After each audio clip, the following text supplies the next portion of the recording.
This story is titled, She Slapped Me Too Hard, so I Called Off the Wedding. Now she's begging me to take her back. Hi, everyone. Before we dive in, a quick favor. If you enjoy content like this, please hit the subscribe button.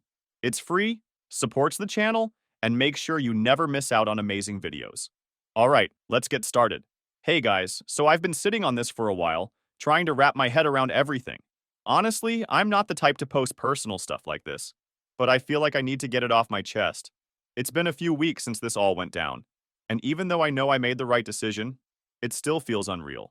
I was engaged to someone I thought I'd spend my life with, but one night changed everything. Let me explain. My name's Adam, I'm 29, and I work in IT. I've always been pretty chill, maybe even too much so. I don't like drama or making a big deal out of things. I'd rather talk stuff out and move on, you know? Kendra, my ex-fiancée, was the opposite. She's 27, works in marketing, and is the kind of person who thrives on energy. She's charismatic, super outgoing, and loves being the center of attention. When we first got together, her fiery personality was one of the things I loved about her. She was passionate, determined, and had this confidence that made you believe she could take on the world. Over time, though, I started noticing that her passion sometimes crossed a line into stubbornness. There were little red flags I ignored, like the time we went to a dinner party with my coworkers, and she made a comment about how I could have dressed better in front of everyone, laughing like it was a joke, or how she always had to pick the restaurant when we went out. And if I suggested something different, she'd either roll her eyes or say, "Well, I guess you don't care if I enjoy dinner." At first, I thought it was just her being particular, but it started to feel like things always had to go her way. So it became clear that if she wanted something, she wouldn't back down until she got it. I brushed it off for the most part because, well, no one's perfect. Fast forward 4 years, and we're engaged. Wedding planning was intense, to say the least. Kendra wanted this massive, Pinterest-perfect wedding with over 200 guests, an elaborate venue, and God knows how many floral arrangements. I, on the other hand, wanted something smaller, intimate, and manageable. We weren't rolling in money, and I didn't see the point of blowing our savings on a single day. But every time I brought up my concerns, it turned into a fight. She'd accuse me of not caring about the wedding or not wanting to put in the effort. I tried to explain that I wasn't against the wedding. I just wanted us to be realistic. It wasn't just about the guest list either. Every detail had to meet her exact vision. I remember one time she spent 2 hours debating with the florist about the color of the centerpieces, only to snap at me when I suggested we go with something simpler. "If you're not going to take this seriously, why are you even here?" she said, completely ignoring the fact that I'd left work early to make it to that appointment. It wasn't about compromising. It was about her winning. Then came that night. We were in the living room, buried under the chaos of wedding planning. Papers were scattered everywhere, sticky notes clinging to random surfaces, and a big binder stuffed to the brim sat open on the coffee table. Kendra had spent months assembling that thing, and now it looked like it was holding her sanity together by a thread. She was pacing back and forth, her words tumbling out in an endless rant about finalizing the guest list.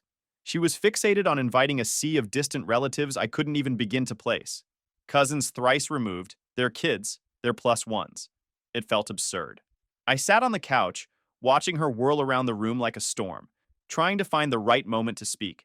"Kendra," I said cautiously, "do we really need to invite people we barely know? Shouldn't this be about the people closest to us?" She stopped mid-step, slowly turning to face me. Her eyes were sharp, her posture stiff. "Why don't you take this seriously, Adam? Do you even care about this wedding?" That question hit like a punch to the gut. I felt the tension in my chest rise, but I forced myself to stay calm. "Of course I care," I said evenly. "But it's not about how many people are there or how extravagant it is. It's about us, about starting our life together." Her expression darkened and her voice rose. "You just don't get it. This isn't about us. It's about celebrating what we have with the people who've been there for our families. This is supposed to be the most important day of our lives, and you're treating it like a business transaction." "It's not that," I said, struggling to keep my frustration in check. "I just think we need to be realistic. We can't afford to invite half the state. That's not what's going to make the day special." Her laugh was short and bitter. "Realistic? You mean cheap, right? You don't care about making this day memorable. You just care about the price tag." "Kendra, come on," I said, my voice tightening. "That's not fair. I'm trying to keep us from going into debt over this. Isn't that what matters? Starting our marriage on solid ground?" "You always do this," she snapped, stepping closer. Her tone was sharp enough to cut. You make me feel like I'm ridiculous for wanting something beautiful. Why do I even bother trying to make this special when you clearly don't care? I stood up, my frustration boiling over. Don't put words in my mouth. I care. But I'm not going to pretend throwing money at it will make it better. This is supposed to be about love, not putting on a show for people we barely know. She was trembling now, her face flushed, her hands balled into fists at her sides. You're impossible, she said through gritted teeth. You don't hear me. You never hear me. Her voice cracked, and for a second, I thought the tension might break into something softer, maybe a chance to de-escalate. But then she closed the distance between us, her movements abrupt and determined. Kendra, let's just... Before I could finish, her hand came down hard across my face. The slap echoed in the silence that followed, leaving a sharp sting on my cheek and an even deeper one in the pit of my stomach. For a second, I just stood there, stunned. I've never been in a situation like that before, and it felt like time froze. My cheek was burning, but it wasn't the pain that got to me. It was the sheer disbelief. This was someone I loved, someone I was supposed to marry, and she had just crossed a line I never thought she would. I stared at her, my mind racing to process what had just happened. Her expression shifted immediately from fury to shock. Her mouth opened slightly, her face pale. Adam, she whispered, her voice shaky and unsteady. I didn't mean to. I swear I didn't. I couldn't speak for a moment. I could feel my chest rising and falling as I fought to keep my composure. Looking back, there'd been moments leading up to this. The way she'd throw verbal jabs when she didn't get her way, or escalate every disagreement until I was the one who brushed it off to keep the relationship. This wasn't a one-off. It was the boiling point of something that had been simmering for a long time. Finally, I stood up, slow and deliberate, and met her eyes with a calmness that surprised even me. Pack your things, I said, my voice quiet but unyielding. Her eyes widened, and she took a half step back, her hands clutching each other. What? Adam, wait. No, I didn't mean it. You have to believe me. I wasn't thinking. I was just so... Stop, I interrupted, holding up my hand. I don't care what your excuse is. You put your hands on me, Kendra. That's not something I'm ever going to tolerate. Get your stuff and get out. She started crying, pleading with me to let her explain, but I wasn't having it. There's nothing to explain, I said firmly. You crossed a line, and I'm done. Pack your things and go. She tried to argue, but I wasn't going to let her guilt me into backing down. I stood there, arms crossed, watching as she grabbed her purse and some of her things. Her hands were shaking, and she kept looking at me like she was expecting me to change my mind. But I didn't. When she finally left, the house felt eerily quiet.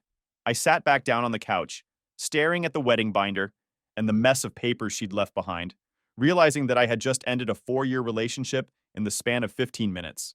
And the craziest part? I wasn't even angry anymore. The next morning, I woke up to my phone buzzing nonstop. Calls, texts, notifications. It felt like the whole world wanted to know what was going on. Kendra must have told a few people, and it spread like wildfire. I decided to start dealing with the fallout. First, I called my parents. My mom answered right away, her voice bright and cheery, like she was expecting a wedding update. Adam, how's it going? Did you and Kendra finally decide on the cake? I took a deep breath. Mom, there's no cake. There's no wedding. I broke it off. She didn't say anything. For a moment, I thought the call had dropped. Then she said, You what? In that tone only a mother can pull off. Equal parts shock and disappointment. Look, it's a long story, I said. But it's over. Kendra's out of the house, and I'm calling off the wedding. She didn't take it well. Adam, this is a huge deal. People are expecting a wedding. Do you realize how embarrassing this will be for everyone involved? Mom, I cut in. She crossed the line. More silence. Then she softened. Oh, honey, are you okay? I'm fine, I replied. But I'm not marrying someone who thinks that's acceptable. That seemed to click for her. She let out a long sigh and said, I get it. I don't like it, but I get it. I'll tell your father. Do you need anything? No, I'm good. Just maybe give me some space for a bit? She agreed, though I could hear the worry in her voice. After hanging up, I moved on to the next task, canceling the wedding. I started with the venue. The woman on the other end was polite but hesitant when I told her we wouldn't be moving forward. I'm sorry to hear that, she said. We'll need to discuss the deposit. Keep it, I said. I don't care. Then there was the photographer, the caterer, and the DJ. Each call felt like ripping off a bandage. By the time I was done, I was mentally drained. That's when the texts from Kendra started pouring in. At first, they were apologetic. Long paragraphs about how she was sorry, how she didn't mean to slap me, how stress overwhelmed her. Then they shifted to anger. I can't believe you'd throw away 4 years over one mistake, she wrote. You're being so dramatic. By the end of the day, they were a mix of desperation and guilt tripping. You're ruining my life, she texted. Everyone's asking me what happened, and I don't know what to say. I didn't respond to any of it. What was there to say? She knew what she'd done. Things got worse when mutual friends started reaching out. Some were supportive. My buddy Nate called to check on me. Dude, I heard what happened. Are you okay? Yeah, I said. Just dealing with the fallout. You did the right thing, he said. No one should have to put up with that. Others weren't so understanding. Kendra's friend Taylor, for instance, decided to take her side. She started posting vague but pointed comments on social media. Stuff like, some people can't handle a strong, independent woman, and imagine being so fragile you ruin a relationship over nothing. She didn't tag me directly, but it was obvious who she was talking about. It didn't bother me as much as it should have. If anything, it was just annoying. I didn't care what Taylor thought of me. What did bother me, though, was how Kendra's parents reacted. Her mom called me the day after I ended things, her voice shaky and full of guilt. Adam, please don't do this, she said. Kendra's been under so much stress. She didn't mean to hurt you. I'm sorry, I replied, but there's no coming back from this. I can't marry someone who thinks it's okay to lay hands on me, no matter the reason. She's devastated, her mom said. She loves you. Can't you give her another chance? No, I said firmly. I've made my decision. Her dad called later that evening, but his tone was colder. I don't know what happened, he said, but this is going to reflect badly on both of you. People will talk, Adam. Are you ready for that? I almost laughed. With all due respect, sir, I'm more concerned with my personal boundaries than what people might say. He hung up shortly after, clearly unimpressed. By the end of the week, it felt like I'd been put through the ringer. I wasn't sad or heartbroken, just exhausted. The emotional weight of dealing with everyone's opinions was heavier than I'd expected. Then came the rumors. Someone, I'm guessing Taylor, started spreading word that I'd overreacted and that Kendra was the real victim. A few mutual acquaintances reached out to hear my side, which was their polite way of saying they didn't believe me. She said she was just stressed, one person texted. You didn't have to kick her out, did you? I ignored the message. I didn't owe anyone an explanation. Despite all the noise, I felt lighter without Kendra in my life. The house was quieter, yes, but it was also peaceful, and there was a space to breathe without arguments and tantrums. Still, something about the whole situation didn't sit right with me. Kendra's reaction to the breakup felt off. Sure, she was upset, but her focus seemed less on what she'd done and more on how I'd responded. The way she tried to paint herself as the victim didn't make sense, especially since she was the one who crossed the line. I started wondering if there was more to the story. Was the slap really just a moment of stress? Or was there something deeper going on? It wasn't like her to lose control like that. That nagging thought stayed with me until I met up with Lauren, a mutual friend who always seemed to know what was really going on. I wasn't expecting much, but what she told me changed everything. She called me up one afternoon, sounding hesitant, which was rare for her. Lauren isn't the type to hold back. She's blunt, and that's one of the reasons I've always trusted her. Hey, Adam, she started. Can we talk? I think there's something you should know about everything. I could tell by her tone that this wasn't going to be good. What's up? I asked, trying to sound casual, even though I felt a knot forming in my stomach. She paused for a moment, then said, Not over the phone. Can we meet in person? I agreed, but my mind was already racing. I hung up and sat there for a while, staring at the wall, wondering what she could possibly have to tell me. Whatever it was, I had a feeling it was going to put the last few weeks into perspective. I spent the rest of the day going about my business, but my focus was shot. I couldn't shake the feeling that something was off. Kendra's reaction to everything, the way her friends and even her parents were trying to spin the situation, it didn't add up.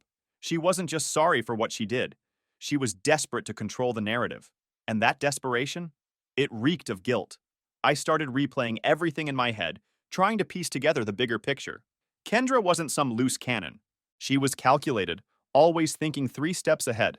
That slap wasn't just her losing her temper. It felt intentional, like she wanted me to react. But why? Then there was the way she'd been blowing up my phone. At first, it was all apologies and tears. But when I didn't respond, it turned into anger and blame. One of her texts stuck with me. You're making this way bigger than it needs to be. Just talk to me, and we can fix it. Fix what exactly? I hadn't done anything wrong. The more I thought about it, the more it felt like she was projecting, like there was something she was hiding, and she needed me to stay in the dark. By the time I met up with Lauren, I was ready to get some answers. We met at a little cafe downtown, one of those places that's always packed but somehow manages to feel cozy. Lauren was already there when I arrived, sitting in a corner booth with a coffee in front of her. She looked up as I walked in, and the expression on her face told me everything I needed to know. This wasn't going to be a casual chat. I slid into the booth across from her and gave her a nod. All right, Lauren, spill it.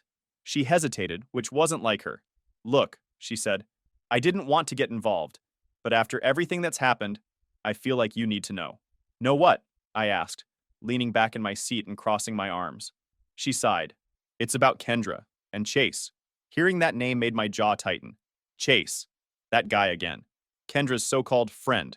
And I'd heard about him before, always in passing, like he was no big deal. But something about the way she mentioned him now made my stomach twist. I've never liked the idea of her having guy friends. Not because I don't trust her, but because I know how guys think. And Chase? Yeah, I had a feeling he wasn't just some harmless buddy. What about him? I asked, my tone sharper than I intended. My friend was at a bar a few weeks ago, Lauren began. She knows you and Kendra were engaged. I've mentioned you guys a few times, so when she saw Kendra there, with Chase, she thought something seemed off. Off how? I asked. There it was. The thing I'd been trying to ignore since the slap. I didn't say anything, just stared at her, waiting for her to continue. They were holding hands, she said, lowering her voice like someone might overhear. And kissing. Took a picture, but she didn't know what to do with it, because she didn't want to cause drama. I let out a dry laugh, shaking my head. Drama? This whole situation is a drama. Let me see the picture. Lauren hesitated again, then pulled out her phone. She scrolled for a moment before sliding it across the table.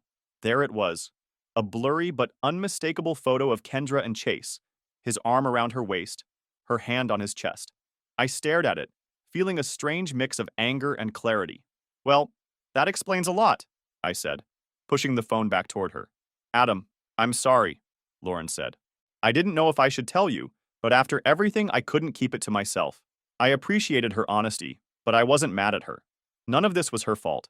Thanks for letting me know, I said, my voice calm. Too calm, probably. You okay? She asked, eyeing me like she thought I might blow up. I nodded. Oh, I'm fine. Better than fine, actually. At least now I know the truth. The truth was, I wasn't surprised. Somewhere deep down, I'd known something wasn't right for a while. Kendra had been acting weird for months, distracted, defensive, picking fights over nothing. I'd chalked it up to wedding stress, but now it all made sense. She wasn't just stressed, she was guilty. And that slap? That wasn't just a moment of frustration. That was her trying to bait me, to give her an excuse to flip the script and make me the bad guy. She didn't want to be the one to end things because that would have made her the villain. So instead, she pushed me until I snapped, or at least until she thought I would. But the thing is, I didn't snap. Didn't give her that satisfaction. I stayed calm. I told her to pack her things and leave. And now, with Lauren's information, I knew I'd done exactly the right thing. I sat there in the cafe for a while after Lauren left, sipping my coffee and thinking about my next move. I wasn't going to confront Kendra right away. No, I wanted to see how she'd react when I didn't take the bait. She'd been trying to control the narrative since the breakup, painting herself as the victim and me as the unreasonable fiancé who couldn't handle the pressure. But now I had the upper hand, and I wasn't going to let her spin her lies any longer. By the time I got home, I had a plan, and I preferred to do this face-to-face on my terms. So I texted her, "We need to talk. Meet me at my place tomorrow at 7 p.m. She responded within minutes. Finally, I've been waiting for you to reach out. I knew you'd realize you overreacted. I didn't bother replying. Let her think what she wanted. Tomorrow, she was going to see just how wrong she was. The next day, just before 7 p.m., I cleared my living room. The coffee table, usually cluttered with work papers, was empty except for a single printed photo sitting right in the center. Everything about the space was intentional. Calm, controlled, deliberate. Kendra thrived in chaos, in shouting matches and emotional outbursts. But that wasn't my game. I was setting the terms. At 7 p.m. sharp, there was a knock at the door. I opened it, finding Kendra standing there in a dress I recognized immediately. It was the one she wore on our third anniversary, back when things were good. She'd paired it with flawless makeup and her most disarming smile. The effort was obvious. She stepped inside without waiting for an invitation, her heels clicking against the floor. She said, "I'm glad you reached out. I knew you'd come to your senses." I motioned toward the couch, not responding. She hesitated for a moment, then walked over and sat down, her smile faltering slightly when she noticed the photo on the table. "What's this?" she asked, picking it up. I leaned against the wall, arms crossed. The room was silent except for the faint rustle of paper as she adjusted the picture. Her hands stiffened. Her voice tightened. "Where did you get this? Does it matter?" She looked up, her confident demeanor cracking. "It's not what it looks like. Then why don't you explain it to me?" She hesitated, the gears turning in her head as she searched for the right lie. Finally, she let out a small laugh, though it sounded hollow. "Adam, this is ridiculous. Chase is just a friend. Someone must have misunderstood what they saw." I stayed where I was, my face calm, my stance unshifting. The silence between us stretched uncomfortably long until she broke eye contact, looking down at the picture again. "Adam," she tried again, her tone softer now, almost pleading. "I know this looks bad, but I swear—" "Stop!" The word came out sharp, cutting her off. "Don't waste my time. We both know what this is. So why don't you drop the act and tell me the truth for once?" Her shoulders slumped slightly, and for the first time, she looked unsure. When she finally spoke, her voice was quieter. "Fine. Yes, I was with Chase. But it wasn't serious. I didn't mean for it to go anywhere." I pushed off the wall and took a step closer. "It wasn't serious?" I repeated, my tone cold. "Then what was it? A hobby? A stress reliever? Explain it to me because I want to know how cheating on your fiancé fits into your grand plan." Her lips trembled, but she quickly masked it with a defensive tone. "I was overwhelmed, Adam. The wedding, the planning, everything. I felt like I was drowning. And Chase, he was just there when I needed someone to talk to." "Talk to," I said flatly, gesturing toward the photo on the table. "You call that talking?" She looked away, unable to meet my gaze. "I didn't mean to hurt you," she whispered. "No," I said, taking another step closer. "You just didn't care enough not to." Her head snapped up, her expression a mix of anger and guilt. "That's not fair," she said, her voice rising. "I made a mistake, okay? But you weren't exactly perfect either. You were so distant, so focused on budgets and logistics, you didn't even notice how stressed I was." I tilted my head slightly, unfazed by her attempt to shift blame. "And that stress justified lying? Sneaking around? Slapping me?" Her face flushed, and she opened her mouth to respond. But no words came out. She wasn't used to being confronted like this, to having no room to wiggle out of the corner she'd backed herself into. "I get it now," I continued. "The slap wasn't just a moment of anger, was it? You wanted me to react. You wanted an excuse to end this without having to take responsibility for anything. Am I wrong?" Her silence spoke volumes. "You wanted me to lose my cool," I said, leaning slightly closer. "But I didn't, and I won't. And that's why you're here now, scrambling to salvage whatever narrative you thought you could control." "Adam, please," she said, her voice breaking as tears welled in her eyes. "I messed up. I know I did. But we can fix this. I'll do whatever it takes." I straightened, taking a step back. "Fix what, Kendra? The trust? The respect? You think those things just snap back into place? Number, this isn't something you fix. This is who you are, and I'm not interested in being part of it." She stood up abruptly, her voice rising again. "So that's it? You're just going to throw everything away? 4 years, Adam? 4 years? And you're going to walk away over one mistake?" "This wasn't one mistake. This was a series of choices. You chose to cheat. You chose to lie. You chose to cross the line when I didn't give you the reaction you wanted. This isn't me throwing anything away. This is me walking away from someone who already did." Her tears came then, streaming down her face as she reached for me. I stepped back again, shaking my head. "Don't. You don't get to play the victim here. Not after everything you've done." She stood there for a moment, her hand frozen midair before she let it drop. The tears didn't stop, but the fight in her eyes was gone. She knew she'd lost. "Get out," I said quietly, pointing to the door. Her lips quivered as she whispered, "Adam!" "Out," I said again, more firmly this time. She grabbed her purse and headed for the door.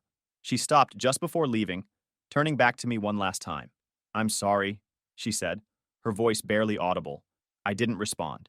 The door closed behind her, and silence filled the room. After that confrontation, I wasn't angry anymore. I was done. Whatever lingering feelings I'd had for Kendra were gone, evaporated the second she confirmed every suspicion I'd been too cautious to fully trust. I didn't need closure because I just handed it to myself. But life has a funny way of keeping the show going. A couple of weeks passed and I started to feel like myself again. The house was mine again. Not just physically, but emotionally. It was quieter, cleaner, and most importantly, peaceful. I got back into my routine, focused on work, and even reconnected with a few friends I'd neglected during the relationship. That's when the first cracks in Kendra's new life started to appear. I hadn't heard much about her since she left, and I wasn't actively looking for updates. But mutual friends have a way of keeping you in the loop, whether you want to be or not. Nate, my best friend and an absolute vault of information, called me one evening with that tone he gets when he's trying not to laugh too hard. Bro, he said, barely able to contain himself. You are not gonna believe this. What? I asked, already bracing for something ridiculous. Kendra moved in with Chase. I raised an eyebrow, leaning back in my chair. And? And he dumped her. Hard. Now that got my attention. What do you mean, dumped her? I mean, he kicked her out, Adam, Nate said, clearly enjoying himself. Apparently, she's been staying with her parents ever since. Word is, he caught her cheating on him, too. I couldn't help it. I laughed. Not just a chuckle, but a full-on can't-catch-my-breath laugh. Karma doesn't always work quickly, but when it does, it's poetic. Wait, I said, still grinning. She cheated on Chase? With who? Some guy from her gym, Nate said. Apparently, they'd been hooking up for weeks. Chase found out and threw her stuff out on the lawn. One of his neighbors took a video of it and posted it online. I shook my head, half in disbelief and half in satisfaction. Send me the video.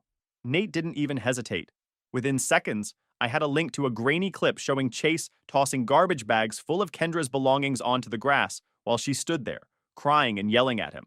He didn't say much, just pointed at her car and shouted something about her needing to leave before he called the cops. It was a mess. A perfect, karmic mess.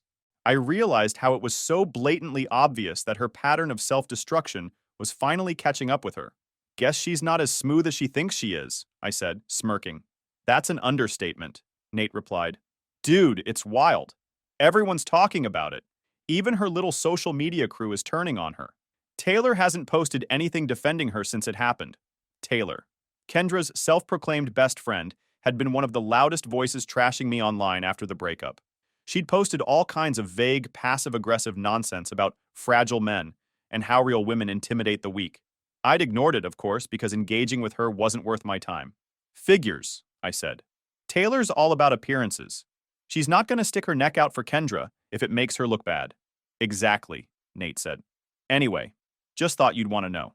Karma's doing its thing. We wrapped up the call, and I spent the rest of the evening replaying the video a couple more times, each time feeling a little less guilty for enjoying it. The days that followed were interesting, to say the least. I started hearing from more mutual friends, most of them either apologizing for doubting me or trying to dig for details about what had happened between me and Kendra. I kept it short and simple. She crossed a line. I ended it. That's all there is to it.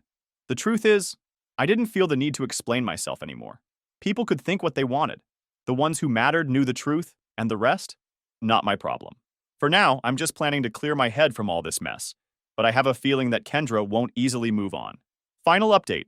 Hey guys, I wasn't planning on posting an update, but something happened recently that I feel like I need to get off my chest. For those of you who followed my last post, you know I kicked Kendra out of my life after everything she pulled. The slap, the cheating, the manipulation. It was all too much, and I wasn't about to let her walk all over me anymore. Life's been solid since then, peaceful even. But of course, Kendra wasn't done yet.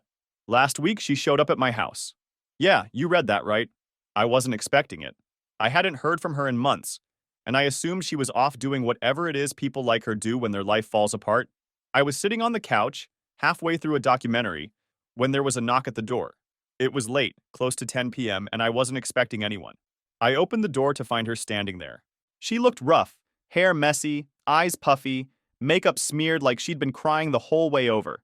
She wasn't her usual composed, confident self.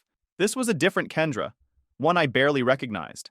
Adam, she said, her voice shaky. Please, I need to talk to you. I didn't even let her finish. No, I said, stepping back to close the door. Wait, she cried, holding the door frame. Please, just hear me out. I've been thinking about everything, and I know I messed up, but I've changed.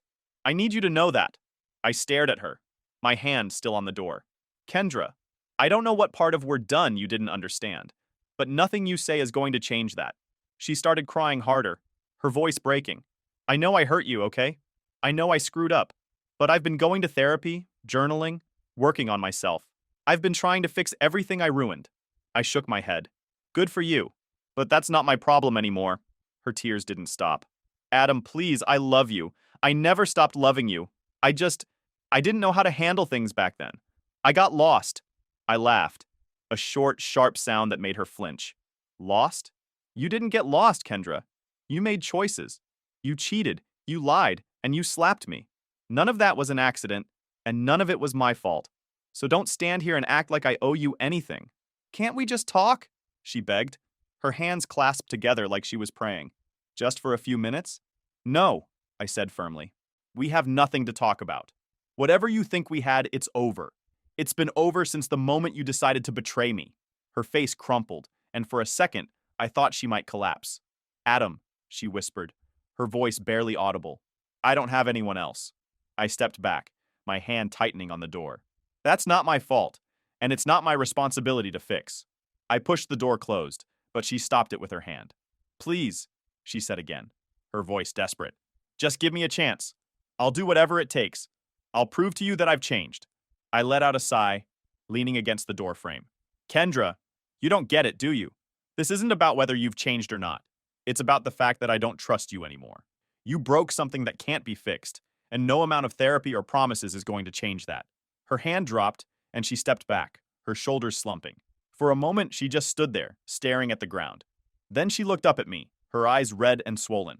I'm sorry, she said, her voice cracking. For everything. I nodded once. Good. Now go. I didn't wait for her to respond. I closed the door, locked it, and walked away without looking back. Through the window, I saw her standing on the porch for a few more minutes before she finally left. And that was it.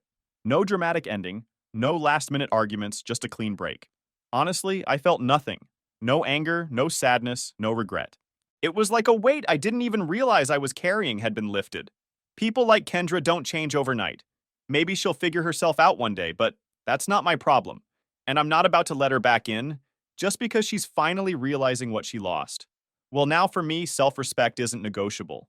And once someone shows you who they really are, you don't give them the chance to do it again. Thank you guys for reading.